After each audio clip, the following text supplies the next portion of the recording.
नमस्कार। NCERT class 11th chemistry chapter 4 इसकी 3 classes हम पढ़ चुके हैं और तीसरी और लास्ट क्लास में हमने ये देखा था कि हाइब्रिडाइजेशन या संकरण को समझा था और उसके कुछ उदाहरण हमने देखे थे जिसमें sp, sp2 और sp3 थे। आज की क्लास में हम कुछ ऐसे उदाहरण देखेंगे जिसमें d ऑर्बिटल या d कक्षक भी शामिल होता है। इसके अलावा हम मॉलिक्यूलर ऑर्बिटल थ्योरी या अणु कक्षा सिद्धांत की बात करेंगे और साथ में हम हाइड्रोजन बॉन्ड या हाइड्रोजन आबंध की बात भी करेंगे। डी कक्षक वाले तत्वों में संकरण, इसका पहला उदाहरण है sp3d संकरण। जब एक s, 3 p तथा 1 d, कुल कितने हो गए 5। जब ये 5 मिलेंगे तो कितने नए कक्षक बनेंगे? 5 नए sp3 हाइब्रिड ऑर्बिटल्स बनते हैं। इसका एग्जाम्पल PCl5 है, आप देख रहे हैं। और इससे पहले हम बात कर चुके हैं, जब 5 बॉन्ड पेयर्स प्रेजेंट होते हैं तो ज्योमेट्री कैसी होती है या ज्यामिति कैसी होती है? ट्राइगोनल बाइपिरामिडल, त्रिकोणीय द्विसमतलीय। तो यहाँ आप देख रहे हैं P फास्फोरस की हम बात करें, इसके आउटर मोस्ट शेल में 5 इलेक्ट्रॉन है, 2 तो हैं किसमें? 3s में और 3 p में। जब एक्साइटेड स्टेट आती है तो एक s इलेक्ट्रॉन किसमें चला गया? d में। तो एक s, 3 p और 1 d ये आपस में संकरित हो जाएंगे और संकरण के बाद कैसा बना लेंगे? ये संकरित कक्षक sp3d। जब ये संकरित कक्षक बन जाएंगे पांचों, तब इनमें जाकर Cl क्या करेगा? ओवरलैपिंग कर लेगा और ओवरलैपिंग करके 5 नए सिग्मा बॉन्ड बना लेता है।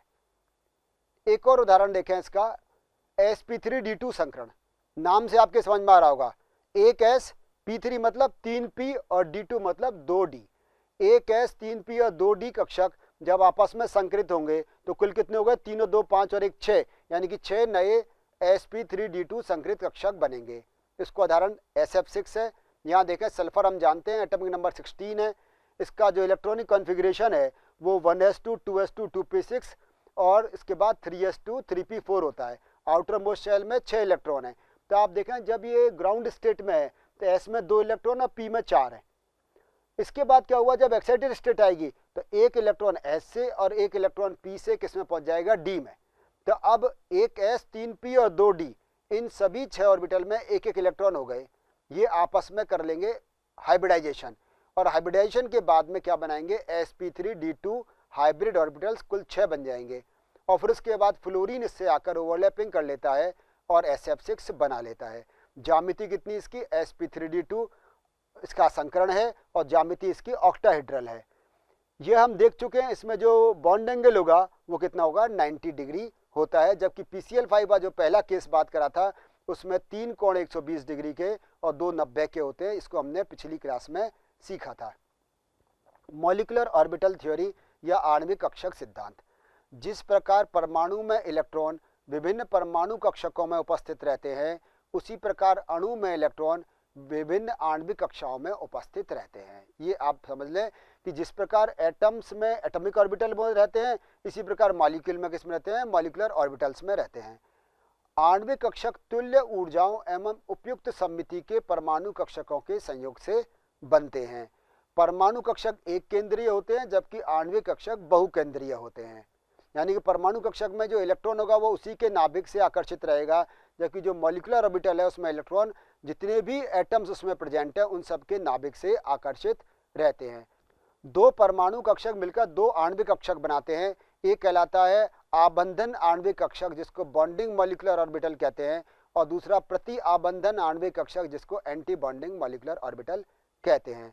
आबंधन आणविक कक्षक की ऊर्जा हमेशा प्रति आबंधन आणविक कक्षक की ऊर्जा से कम होती है।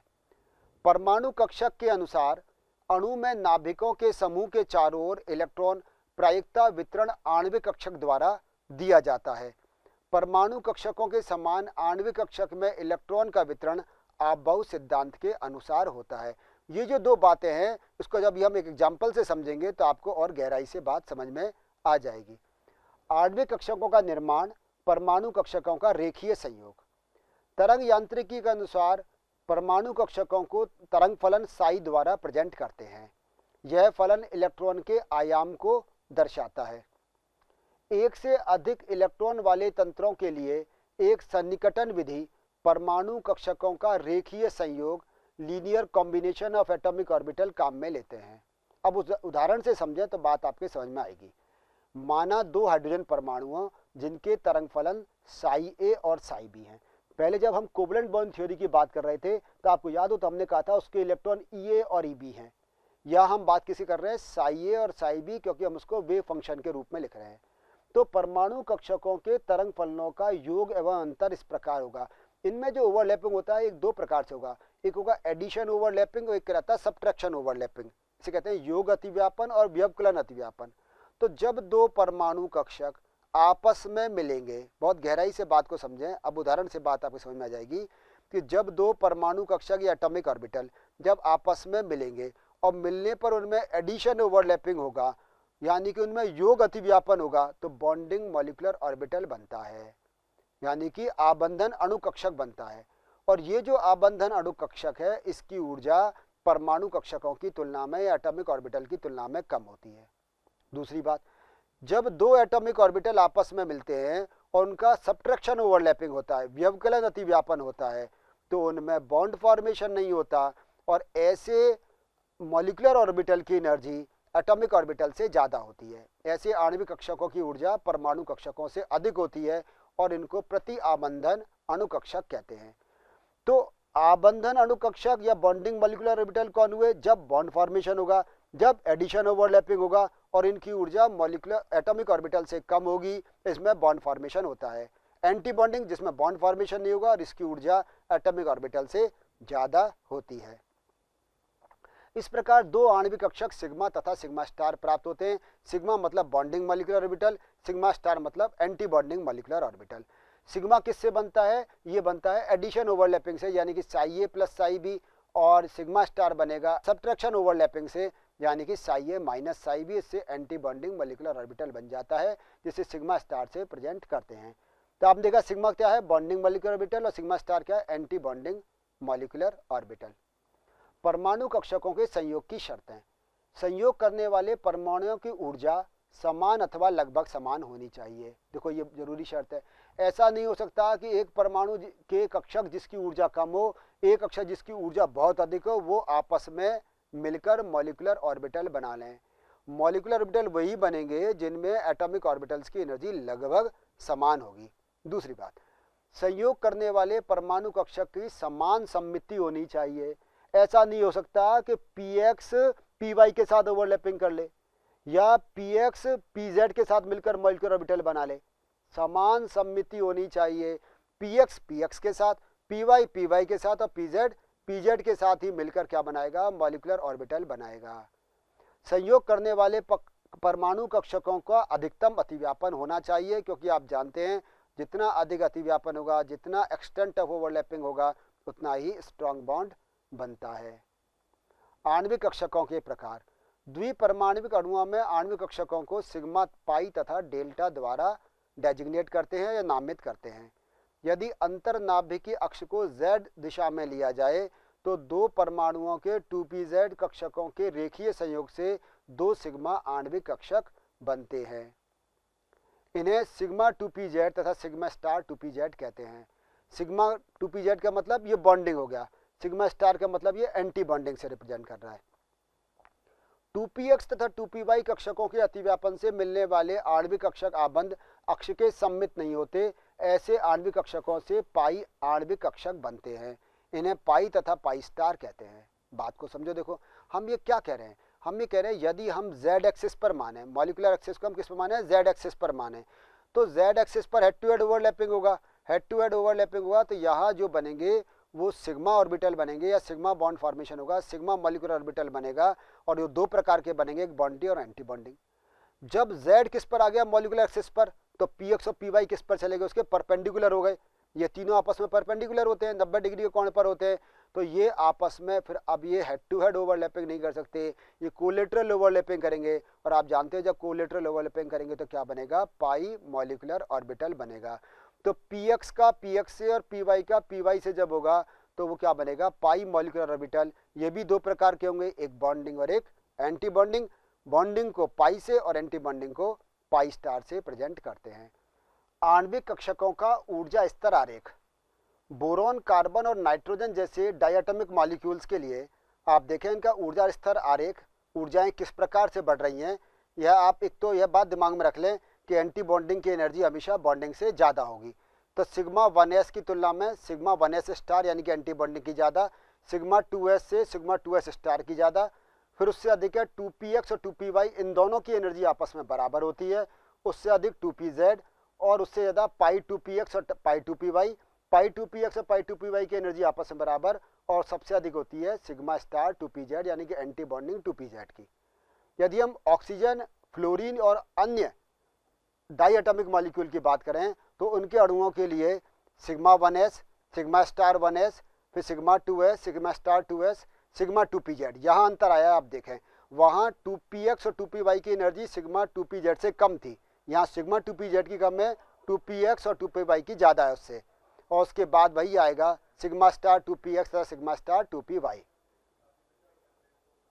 इलेक्ट्रॉनिक विन्यास तथा आणविक व्यवहार। विभिन्न आणविक कक्षकों में इलेक्ट्रॉनों का वितरण इलेक्ट्रॉनिक विन्यास कहलाता है। अणुओं का स्थायित्व।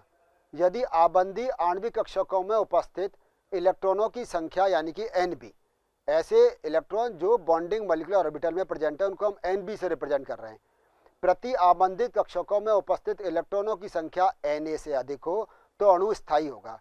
कहने का मतलब ये कि यदि बॉन्डिंग मॉलिक्यूलर ऑर्बिटल में इलेक्ट्रॉन्स ज़्यादा हैं एंटी बॉन्डिंग की तुलना में तो बॉन्ड फॉर्मेशन भी होगा और एटम से बनने वाला मॉलिक्यूल स्टेबल होगा।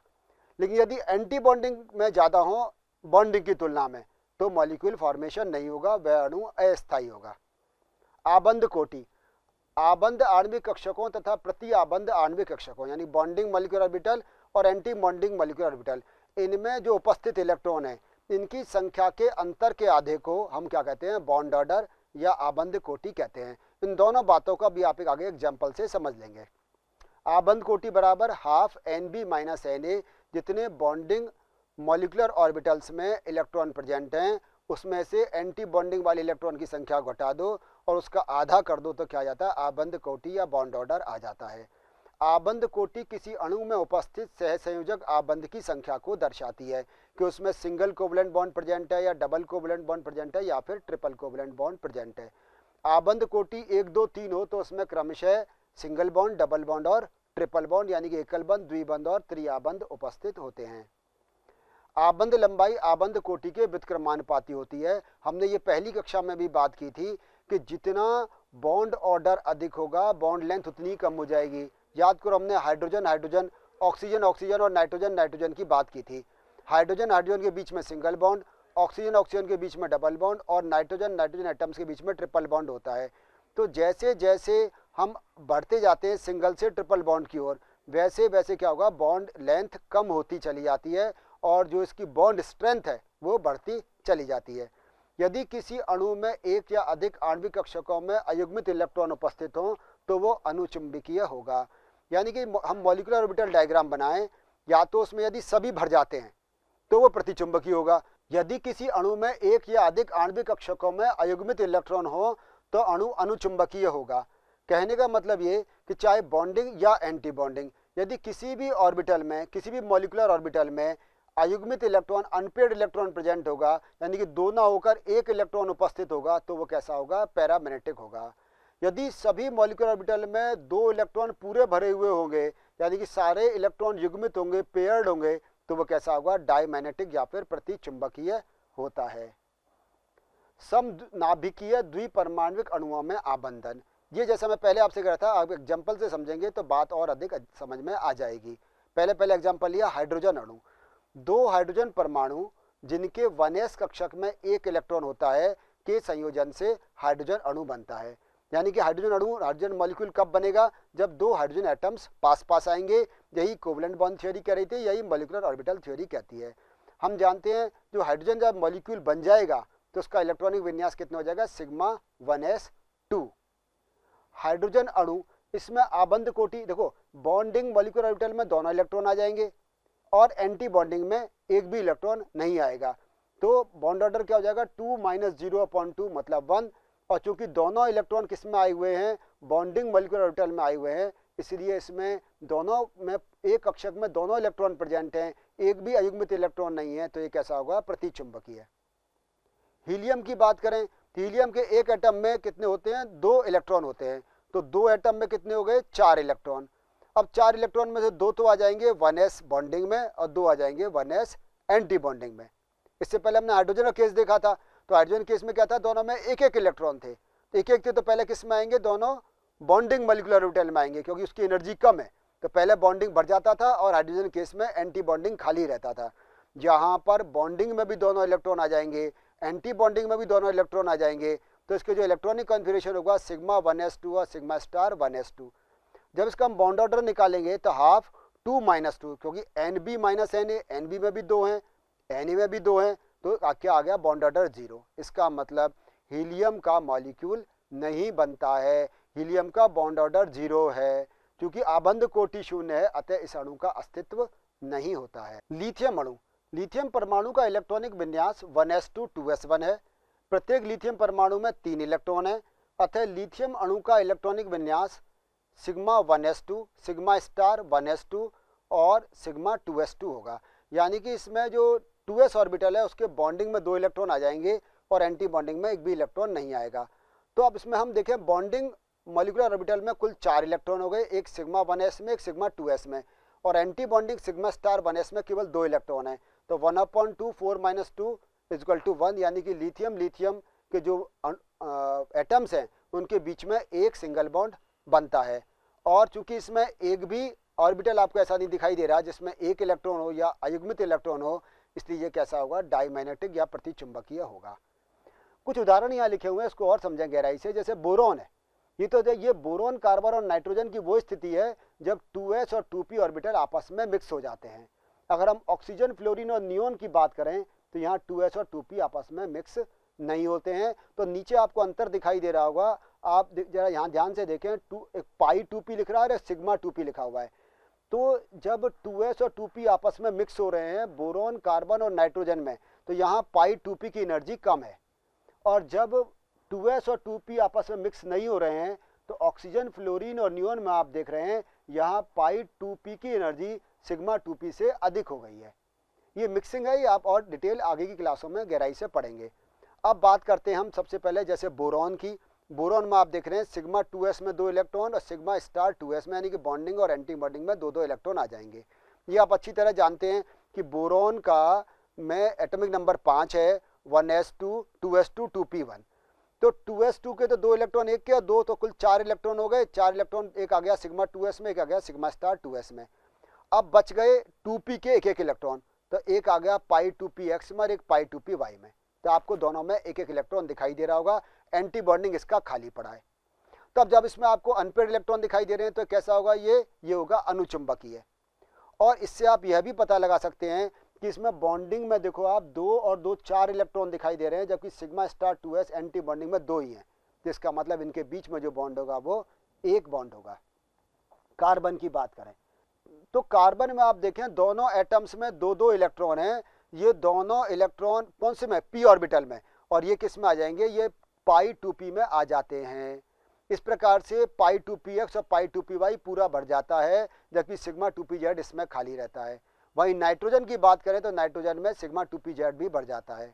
तो कार्बन का अगर हम बॉन्ड ऑर्डर निकालेंगे तो आपके समझ में आ रहा है, इसमें 6 इलेक्ट्रॉन तो बॉन्डिंग में, 2 किस में आ गए, एंटी बॉन्डिंग में, तो इसका बॉन्ड ऑर्डर 2 हो जाएगा।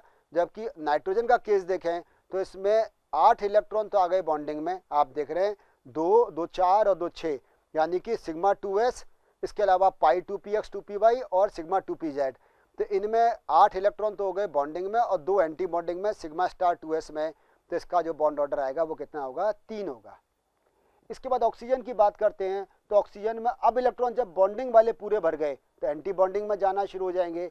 तो ऑक्सीजन में 2 इलेक्ट्रॉन आप देख रहे हैं यहाँ पर एंटी बॉन्डिंग में चले गए हैं, और आप देख रहे हैं यहाँ पर ये दोनों इलेक्ट्रॉन जो एंटी बॉन्डिंग पाई 2px और पाई 2py में है, ये अलग अलग हैं, ये अयुग्मित हैं। इस कारण से ऑक्सीजन मॉलिक्यूल कैसा होता है, अनुचुंबकीय होता है। यह बात ध्यान से समझने की है।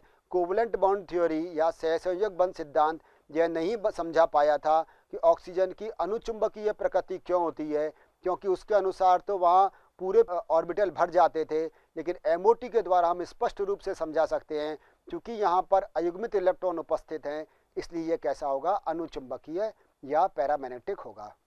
फ्लोरीन में आप देख रहे हैं कि बॉन्डिंग मॉलिक्यूलर ऑर्बिटल्स में 2 और 2 4 और 4 8 इलेक्ट्रॉन तो आपको बॉन्डिंग में दिख रहे हैं, और इसके अलावा 6 आपको किस में दिख रहे हैं, एंटी बॉन्डिंग में। तो 8 - 6/2 यानी कि फ्लोरीन के बीच में एक सिंगल बॉन्ड होगा।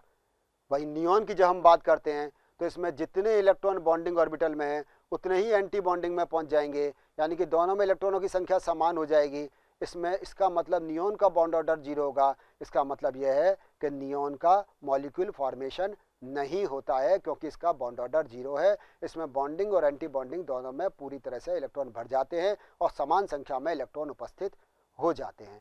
तो मॉलिक्यूलर ऑर्बिटल थ्योरी में डायटोमिक मॉलिक्यूल के बारे में हमने पढ़ा। इसके आप डायग्राम बनाने की प्रैक्टिस करेंगे तो आपको और अच्छे से ये समझ में आ जाएगा। अब इस चैप्टर के लास्ट टॉपिक की बात करते हैं, हाइड्रोजन बॉन्ड या हाइड्रोजन आबंध। आंशिक धनावेशित हाइड्रोजन परमाणु जब किसी दूसरे विद्युत ऋणी परमाणुओं जैसे फ्लोरीन, ऑक्सीजन तथा नाइट्रोजन के साथ नया बंध बनाता है तो इसे हाइड्रोजन आबंध कहते हैं। इसकी बंध सामर्थ्य सहसंयोजक आबंध से बहुत कम होती है। हाइड्रोजन आबंध को डॉटेड रेखा द्वारा प्रदर्शित किया जाता है। समझने की कोशिश करें, हाइड्रोजन पहले से एक इलेक्ट्रोनेगेटिव एटम से जुड़ा हुआ है तो वो पार्शियल पॉजिटिव है। जब इस पार्शियली पॉजिटिव हाइड्रोजन के पास में कोई इलेक्ट्रोनेगेटिव एटम जैसे फ्लोरीन, जैसे ऑक्सीजन अथवा नाइट्रोजन आ जाएगा तो उसके साथ एक नया बंध बनाता है, वो हाइड्रोजन बॉन्ड कहलाता है। और यह हाइड्रोजन बॉन्ड कोवलेंट बॉन्ड की तुलना में बहुत वीक होता है। यह 2 मॉलिक्यूल के बीच बनता है और हाइड्रोजन बॉन्ड को हम डॉटेड लाइन के द्वारा या बिंदुदार रेखाओं के द्वारा प्रदर्शित करते हैं। हाइड्रोजन बॉन्ड 2 प्रकार के होते हैं। एक है इंटरमॉलिक्यूलर हाइड्रोजन बॉन्ड, जिसमें कि यह बॉन्ड 2 मॉलिक्यूल के बीच बनता है। यह आबंध समान अथवा विभिन्न यौगिकों के 2 अलग अलग अणुओं के मध्य बनता है। उदाहरण जैसे HF या जल या अल्कोहल, कि HF का एक अणु और HF का दूसरा अणु, उसके बीच में जो बॉन्ड बनेगा, यानी कि जो हाइड्रोजन परमाणु है एक HF का, वो दूसरे HF के F से फ्लोरीन के साथ मिलकर बॉन्ड बना लेगा। इसी प्रकार जल में एक जल का ऑक्सीजन एटम दूसरे जल के हाइड्रोजन के साथ में हाइड्रोजन बॉन्ड बना लेता है। और इसी प्रकार से अल्कोहल में भी होता है। क्योंकि ये 2 अलग अलग अणुओं के मध्य बन रहे हैं, इसलिए इसको इंटरमॉलिक्यूलर हाइड्रोजन बॉन्ड या अंतर अणुक हाइड्रोजन आबंध कहते हैं। दूसरे प्रकार का होता है इंट्रामॉलिक्यूलर हाइड्रोजन बॉन्ड या अंतरा अणुक हाइड्रोजन आबंध। यह आबंध एक ही अणु में उपस्थित हाइड्रोजन परमाणु तथा अधिक विद्युतऋणी परमाणु के मध्य बनता है। आप देख रहे हैं एग्जाम्पल इसका ऑर्थोनाइट्रोफिनॉल। इस ऑर्थोनाइट्रोफिनॉल में आप देख रहे हैं एक ही मॉलिक्यूल में नाइट्रो ग्रुप का ऑक्सीजन और जो OH ग्रुप हाइड्रोक्सी ग्रुप है उसका H, इनके बीच में क्या बन रहा है, हाइड्रोजन आबंध बन रहा है। तो हाइड्रोजन आबंध आपके समझ में आ गया होगा कि हाइड्रोजन आबंध जब हाइड्रोजन आंशिक रूप से धनावेशित हाइड्रोजन किसी दूसरे विद्युत ऋणी परमाणु जैसे ऑक्सीजन, नाइट्रोजन अथवा फ्लोरीन के पास आ जाता है तो वो हाइड्रोजन बॉन्ड बना लेता है।